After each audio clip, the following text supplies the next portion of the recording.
Eu chamo de Maquiavel às avessas porque a lógica maquiavélica, fria, calculista, é assim, mata 10 para salvar 100. Agora, esse tipo de medida mata 100 para salvar 10, né?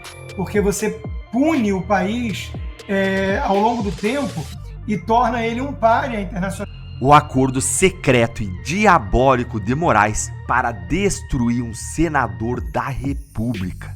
Olá pessoal, sejam bem-vindos. O meu nome é Bruno. Se você gosta e apoia o nosso conteúdo, então deixa o seu like e inscreva-se no canal.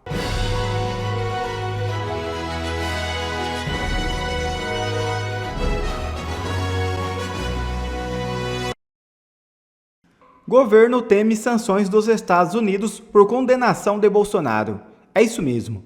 O julgamento do líder da direita no Brasil começa terça-feira na primeira turma do STF.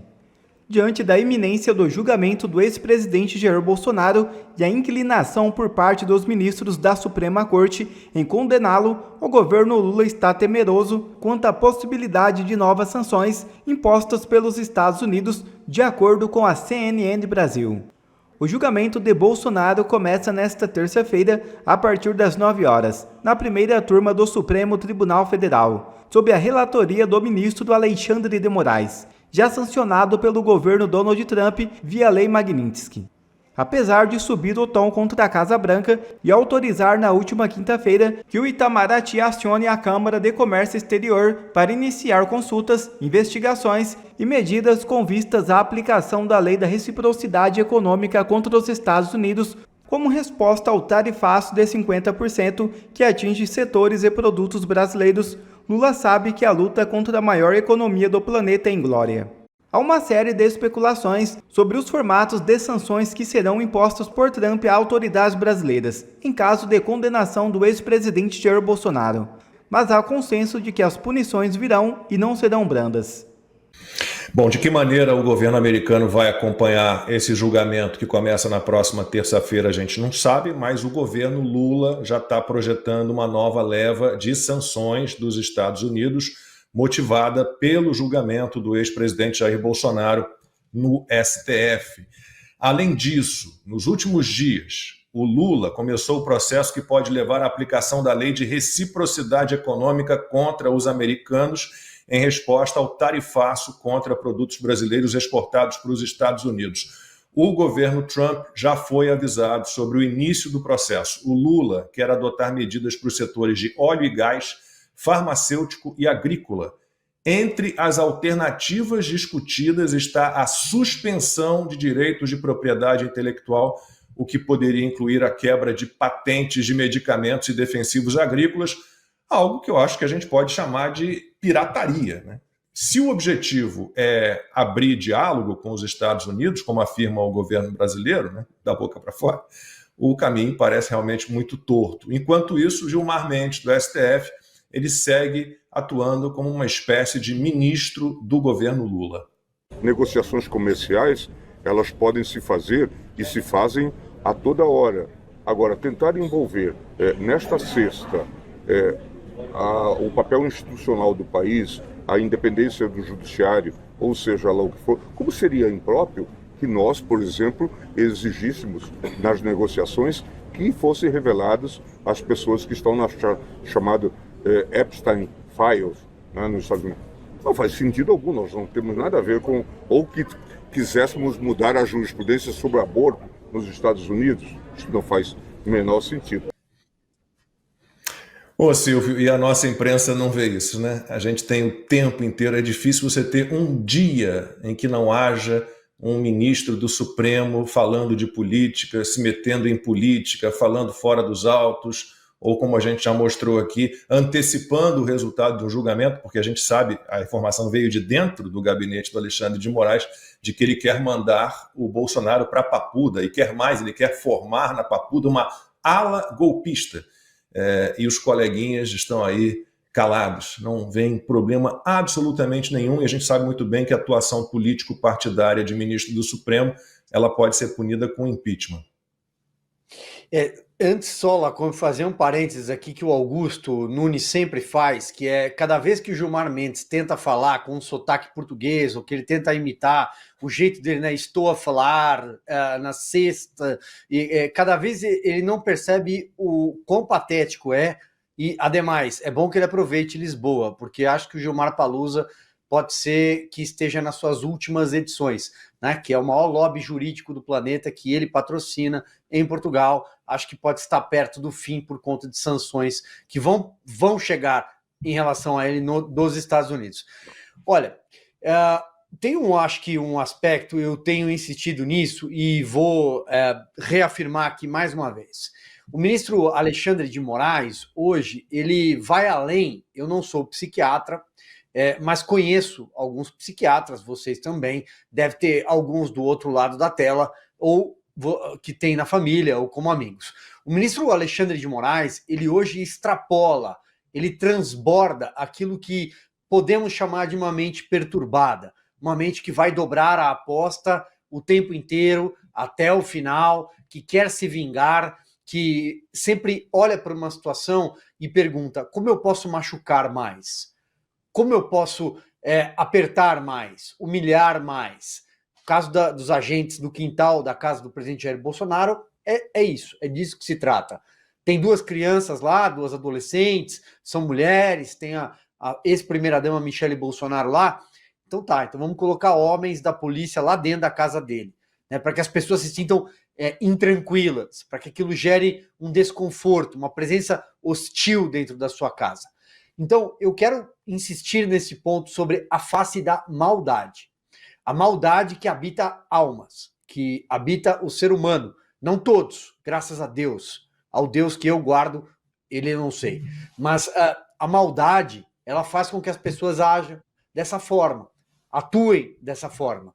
É uma forma de você sempre buscar humilhar mais. Como eu posso atrapalhar mais a vida dessa pessoa? Como é que eu posso me vingar mais? Sendo que não há nenhum outro caminho para quem é cristão, e eu pelo menos não conheço, senão a borracha. O perdoar, o esquecer, o ser justo, aplicar a justiça, cometer o crime. Qual crime? Está provado? Conjunto probatório é frágil ou não? No caso do presidente Jair Bolsonaro é frágil. Mas tem provas para condená-lo por alguma coisa? Então condene. Mas prove. A delação do coronel delator Mauro Cid. Ele não conseguiu colocar nada em pé. Caiu tudo, um castelo de areia. Ele não passou pela fase de interrogatórios. Ele cai em contradições, ele não prova o que ele pode, o que ele argumentou. Aliás, ele foi 11 vezes à Polícia Federal. 9 foram aproveitadas. Eu acho que esse é um ponto central. Não tem prova. Tudo aí é maldade, perseguição política. Mas as pessoas precisam entender o que é maldade e não normalizar isso. Finalizo. Não normalizar isso. Porque existe a inconformidade, quando ela é germinada dentro da sociedade, nas ruas, ela provoca convulsões. Não estou aqui atiçando a massa a jogar nenhuma pedra, pelo contrário, sempre falei o contrário, sou contra quebra-quebra. Quebra-quebra é coisa da esquerda, de black bloc. Mas a insatisfação popular é que move um país, é que muda o mundo. Foi assim em 2013, em junho de 2013. Uma insatisfação foi germinada na sociedade. Terminou com o impeachment quando o PT foi expulso da presidência da República. Eu acho que a gente pode viver isso de novo. E o PT não será o único a ser expulso de Brasília. Eu queria que o Consta falasse só um pouco sobre essa tal da lei da reciprocidade, né, que é um processo que não se resolve logo, mas, obviamente, não sei, o Constantino é formado em economia, tem mais contato com o mundo corporativo, mas você quebrar patente de defensivos agrícolas, de medicamentos, né, criados, desenvolvidos nos Estados Unidos, o nome disso não é pirataria, e isso não é uma atitude ou um movimento de alguém que não quer saber de conversa com os Estados Unidos, quer ir para o colo da China de uma vez? Sim, sem dúvida. O nome disso é pirataria, demagogia, sensacionalismo, Maquiavel às avessas. O Serra já fez isso com patentes de remédios, lembra? Quando ele era ministro da Saúde. Eu chamo de Maquiavel às avessas porque a lógica maquiavélica, fria, calculista, é assim: mata 10 para salvar 100. Agora, esse tipo de medida mata 100 para salvar 10, né? Porque você pune o país ao longo do tempo e torna ele um pária internacional em relação ao circuito todo de comércio, né, de produtos tão importantes. No caso das patentes de remédios era isso. A lógica era muito curto-prazista, muito míope. Né? Se você quebrar as patentes, você vai conseguir dar remédio mais barato para as pessoas hoje. Sim, cara pálida, e o que isso vai sinalizar para toda a indústria farmacêutica que investe rios de dinheiro, porque é caro mesmo fazer o processo do FDA 1, 2, 3, né, em ratinhos, depois em seres humanos. É um negócio caro. A Big Pharma também não é flor que se cheire, não. Ela cartelizou muito os setores, mas você, para provar um remédio desse que chega na farmácia bonitinho, que você quer tomar, você tem um processo de anos e bilhões gastos. Então, se você mostra que é um país que não leva isso a sério, tá bom, vai ser retaliado de alguma maneira, vai ficar fora do circuito. Né? Então, de novo, são medidas típicas do lulismo, né? Demagogia pura, Lacombe. E óbvio que não é esse o caminho, não é o caminho da pirataria. Bom, e teve a reunião ministerial na última terça, né? E o discurso do Lula, né, foi assustador, porque o ministro Sidônio Palmeira, da Secretaria de Comunicação Social da Presidência da República, no meio do discurso, inclusive, ele gritou lá, Getulula, e algumas frases do ex-presidente Getúlio Vargas foram repetidas por Lula na reunião e dão o tom já adotado pelo Palácio do Planalto nessa atual crise com o governo Trump. Algumas frases, cuidarei de atacar a exploração de forças internacionais. Eles, os grupos internacionais, me atacarão de frente. E vão as forças internacionais se unir com os descontentes aqui de dentro. São os eternos inimigos do povo que não querem ver a valorização do homem assalariado. Essa propaganda que mistura Getúlio Vargas com Lula, né, que sempre se venderam, aliás, como o pai dos pobres, e o Getúlio Vargas é um dos ídolos do Lula, ela só pode ser comprada, Silvio, por quem ignora quem foi o fascista Getúlio Vargas e quem é o fascista Lula. E eu fiquei muito impressionado, Silvio, porque na timeline essa semana a gente falou disso e muita gente que acompanha o programa diariamente achava ainda que Getúlio Vargas foi um dos melhores presidentes do Brasil. O desconhecimento da história. Esse é o problema do Brasil, né? O brasileiro, ele não conhece a sua própria história. Ao contrário, por exemplo, vocês três estão nos Estados Unidos. A população americana, guardadas devidas proporções, imagino eu, em determinados estados, mas a população americana tem orgulho e conhece muito mais a sua história, a história dos seus presidentes, conhece os federalistas, sabe quem foi o primeiro presidente, quem foi o quarto, quem foi o terceiro, e como é que a história foi erguida, os pilares da maior Constituição que temos, né? Depois da Magna Carta Libertatum, de 1215, que é a Carta britânica. Eu acho que a Carta americana e a sua primeira emenda é algo que o mundo se espelha, mas o americano sabe disso, o brasileiro não. Getúlio Vargas foi um grande... Getúlio Vargas era um fascista, e ainda assim com um caldo de populismo muito forte. Ele governou na canetada, ele mandou fechar o Congresso Nacional. Basta procurar nos livros de história, procurem sobre o Estado Novo, sobre o varguismo. Então, o brasileiro não tem memória, e o Lula é uma mistura de tudo isso com um pinguço porque anda falando bobagem o tempo inteiro, anda misturando a história com aquilo que vem da cabeça dele.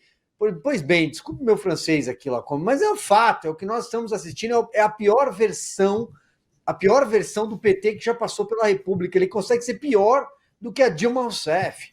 Ele é muito pior do que a Dilma. A Dilma tinha um problema que aquela cabeça baldia, os neurônios não conseguiam conexão, mas pelo menos a gente sabia quem ela era, quem eram os quadros. O Lula não.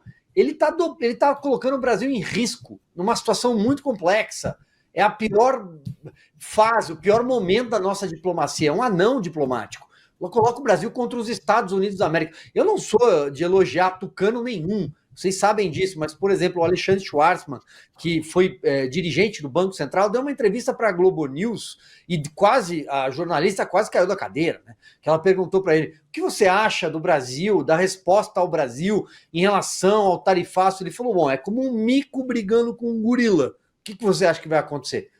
E aí ela ficou assustada, não, mas é a soberania nacional. Minha filha, calma, né? Menos. Agora, sobre reunião ministerial do Lula, bom, deve ter acontecido no estádio Mané Garrincha, em Brasília, porque não cabe, não tem nenhuma sala em Brasília para comportar tanta gente. E a pergunta que fica é, será que os brasileiros sabem o nome de 2 ou 3 ministros do Lula? O Fernando Haddad está lá, descabelado, todo dia na Globo News, mas e o resto? Ninguém sabe qual é o time do Lula. É muito ruim. E precisa estudar um pouquinho de história, né? Para compreender que o Lula mistura Getúlio Vargas com outras substâncias que eu falei aí. Não, e o próprio Lula, né, nessas reuniões ministeriais, ele depende daquelas plaquinhas que vão ali na frente de cada um, né, com o nome e o ministério que ocupa, porque eu garanto a vocês que ele não conhece, né, pelo nome, às vezes talvez não consiga nem identificar um ou outro, os ministros dele, né? É um mundo de gente. O acordo secreto e diabólico de Moraes para destruir um senador da República. Olha, ao final desse vídeo você vai ter 2 emoções conflitantes no seu peito. A primeira emoção é o medo. Isso porque o que eu vou te mostrar agora é mais do que absurdo. É algo assustador que nos faz temer pelo futuro do Brasil e pelo futuro das nossas próprias famílias. O medo é uma emoção muito poderosa, mas tem uma outra emoção que é mais poderosa do que o medo, e ela é a esperança. Essa é a segunda emoção que você vai sentir ao fim desse vídeo, mas a sua esperança ela vai ser maior do que o medo, porque lá no final eu vou te dizer como que a gente pode vencer essa batalha. Bora lá então! Vocês viram essa notícia que saiu na última semana no G1? Olha aí. Moraes revoga parte das medidas cautelares contra o senador Marcos Duval. Parece aí uma grande vitória do Senado, da direita, da independência entre os poderes, da legalidade, da Constituição, certo? Ah, errado. Isso aqui é fruto de uma das coisas mais sombrias e mais aterrorizantes que eu já vi na minha vida em mais de 20 anos de vida pública. Logo depois da decisão do Moraes, a imprensa repercutiu isto aqui que saiu no portal Metrópolis. Marcos Duval pede licença do mandato no Senado. Licença? Ué, mas por qual motivo que ele se afastou? Por que justamente agora que ele conseguiu se liberar das cautelares, das amarras que restringiam o seu mandato, aí ele vai lá e se afasta do mandato? Aparentemente, pareciam motivos de saúde que impediam o Duval de continuar exercendo o cargo de senador. Estranho, né? Justo agora? E é agora que vem a grande revelação que vai te deixar de cabelo em pé.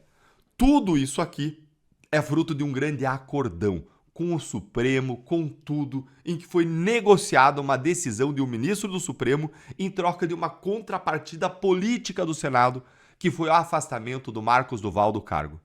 E não sou eu quem estou falando isso aqui não, é a Malu Gaspar na sua coluna do jornal O Globo. Olha aí, licença médica de Duval é contrapartida de acordo entre Alcolumbre e Alexandre de Moraes. Sim, meus queridos guerreiros da liberdade, vocês não leram errado.